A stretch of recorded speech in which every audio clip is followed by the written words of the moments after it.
Okay, hey everyone. I am gonna just try and talk through a couple things related to your book. The first thing we're gonna talk about before we even really get started on anything is paper grain. All paper has a grain. If you sort of bounce one way and then bounce another, the way that's an easier fold, that's gonna be the direction of the grain. So grain has a lot to do with why warping happens. What happens when you have warping is basically, and I'm just gonna get some gouache here. Try and get it really nice and wet so we can see. When one side of the page is wet and the other side isn't, I'll just slop it on there so we can kind of try and get the effect. Basically, the fibers on one side of the paper are releasing, and on the other side of the paper, they're staying tight. So that is creating this sort of tension that creates that ripply effect. And I'm sure any of you who have used some light sketchbook paper like this to throw some really wet mediums down on have had this experience. In terms of fixing it, just this is kind of a sidebar, but why not? If you get the back equally wet, then all of those fibers are able to relax entirely, which then gives you a possibility of having something flat again. So people do sometimes get their entire page wet. That's not as much of an option, right, if we're working in a book. So we want to try and keep things really nice and flat. One thing we can do to prepare our pages to accept a wetter medium is to go ahead and glue them together. So I have right here, this is just a sheet of wax paper that I'm putting down, and I'm gonna glue these two pages together. And I have a couple different glue stick options. This wrinkle-free one tends to be pretty good, but these are just like whatever you find in the store should be fine. The nice thing about the purple ones is you can tell that you have a complete application. So I'm gonna pop the top off of this, and hopefully it's not dried out. And then what I wanna do is just starting more from the center. Oh, and I forgot. Okay, so here's what I don't like about these wrinkle-free ones is they're kind of gummy and weird to work with. So honestly, this guy is my preferred. I don't know why I'm using this one instead, but the wrinkle-free is nice in that it does keep it less wrinkly. It's very dry. And that's part of the reason I'm recommending glue stick over some of the other glues. You can have a drier application, which then means that you are less likely to get those wrinkles. So I'm just trying to get a nice application over the whole page, and I'm working out versus in so that I'm not getting any glue under the next page. And then once we get to a point of reasonably full coverage, make sure I got the corners, then I'm gonna go ahead and attach this other page to it. So I'm gonna flip this page over, and then I have this guy right here. This is a bone folder. Bone folders are your friends. So I'm gonna take this long flat edge and just push out.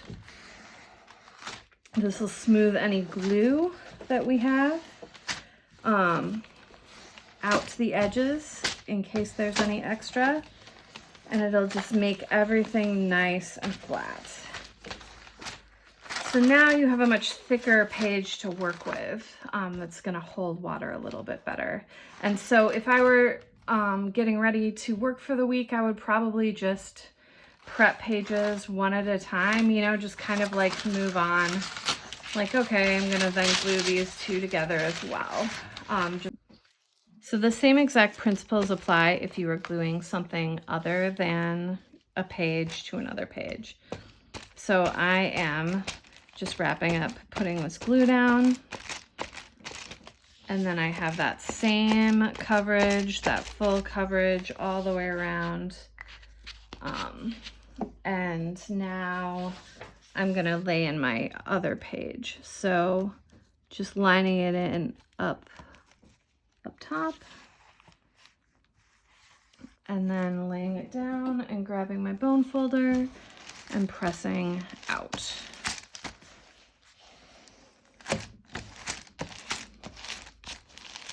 Until it's fully attached. And now, basically, I will come back in after it's fully dry and just cut along these edges to get rid of that excess. So let's talk about PVA really quick. This guy, flexible, transparent, and archival. It is all those things. It's delightful. But the one thing that kind of gets complicated when you're using PVA with your book is that usually you put that book under a little bit of weight in order to help it stay flat. And once your book gets really thick, it can be pretty complicated to do that. But we'll just demo what is basically the same process. I've got this brush, 3/4 inch brush, a little bit of water on it, and I'm dipping in this PVA and I am pushing out. Again, it's that same process of making sure you get that whole page, brushing it over everything without missing any bits, and making sure you're brushing out so that nothing is getting caught up underneath it. So you want full coverage without any little moments that are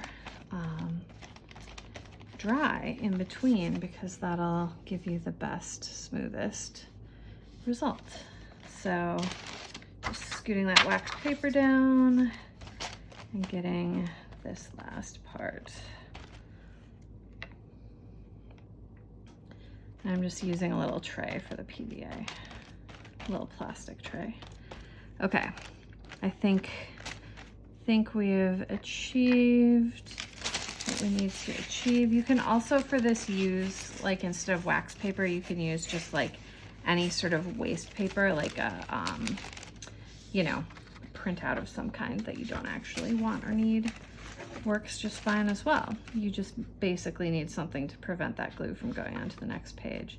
And then again, same process, right? We're folding over and we are pushing that glue out to get the flattest possible page.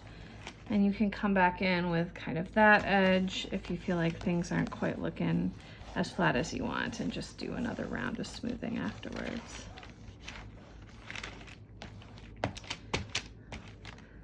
So that's a possibility. Again, I would say my trusty friend, Scotch Permanent Glue Stick, is my #1.